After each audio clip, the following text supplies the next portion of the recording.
Welcome back to this video series on writing a Sudoku solver in Java. So here we are, we're finally at the point of implementing our solveSudoku method. Before we do that though, let's review our algorithm. So recall the algorithm, we will find our next empty cell. We're going to pick a number. In fact, we're going to try them all from 1 to 9. If we can play the number, we will. And then we will basically recursively check if that gets to a solution, and that's going to be our recursive step.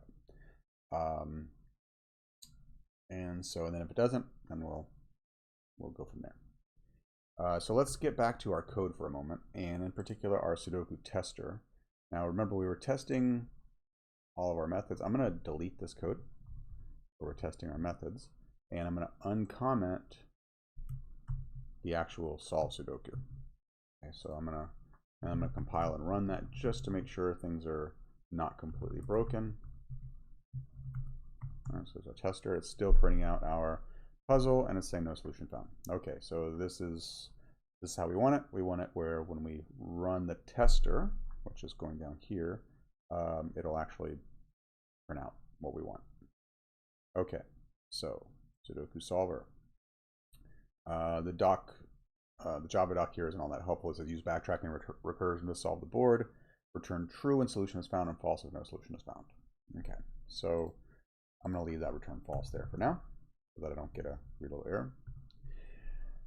So the first thing we want to do is we need to find our next available empty space. So this essentially means I'm going to go through every column in every row, one thing at a time, and check if it's unassigned. I'm going to use a for loop for that. So I'm going to say for int row, start at row 0, row less than, now I know there's 9 of them. I'm just going to go ahead and say board.length, row ++, and then same thing for int call equals 0, call less than board index row, so this current row length, again I know it's 9, but I'm just going to leave it like that. And so now I want to check if it's unassigned. So I'm going to say if board at row call is, and remember we have that constant at the top, so it is unassigned. All right, so if it's unassigned, then now we want to check every number from 1 to 9. So for this, I'm just going to use a for loop again, but I'm going to use a different variable. I'm going to say for int n equals 1, n less than or equal to 9, n++. And I want to check and see if oops, need a semicolon there. So I want to check and see if I can actually put n in that spot, in this current row column. All right, so I'm just gonna, we have this, remember our helper method is allowed. So if is allowed row call n, all right, so if we can play it, then we're gonna try it. We're actually gonna just assign it. So we'll say board row call equals n. All right, so we're gonna put in spot. Put in. Okay. And now we're going to check and see if that leads to a solution. Okay, so here's our recursion. If solveSudoku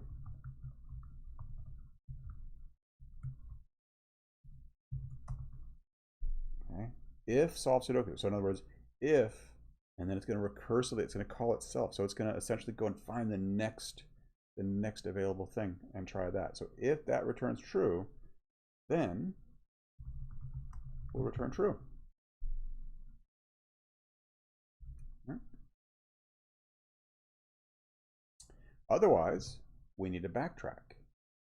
Right. Otherwise, we will set board call, row call, back to unassigned. Mr. Code or bracket. Okay. So if that leads to a solution if it's allowed. All right, then we try it. All right. So yeah. And then we have our return false all the way at the end here. All right, so in other words, if it gets all the way through and it didn't return true, then that means there must not have been a solution. Okay. Now the other thing is, if we try all of these numbers 1 to 9 and none of them worked, that means that there must not have been a solution either. So I'm going to return false here. I'm sorry. So yeah, so if, let me back up here. If we try 1 to 9 and none of them worked, then we want to return false. So notice right here with this for loops. If we get all the way through and we didn't return false, meaning that everything just kind of worked out, then we actually want to return true. That's our default. Right, so the idea is if we get all the way through, and imagine for a moment that the board is completely filled up, right? So we get through, there's nothing that's unassigned, right? So this doesn't even trigger, and we get all the way through, then that means everything must have worked, so we want to return true. Okay, so I think this should work. Let's go ahead and compile it. Check that out. Solution found. Now, we want to make sure that it works. Right, so I'm going to look inside of here. 1, 2, 3, 4, 5, 6, 7, 8, 9. 1, 2, 3, 4, 5, 6, 7, 8, 9. I'm not seeing, I'm seeing one of each. Again, check all my rows. I'm not seeing duplicates. And so there we go. It looks like we have a solution. All right. So that's pretty cool. That's pretty cool. So we've implemented solveSudoku. Now I want you to take a few moments, and I really want you to try to wrap your head around what happened here. Try to reason through exactly what's going on, why this little recursive call, what's happening, and why that works. That's the important part here. The why, not just the how, right? How to code it, but why the actual program works the way it does.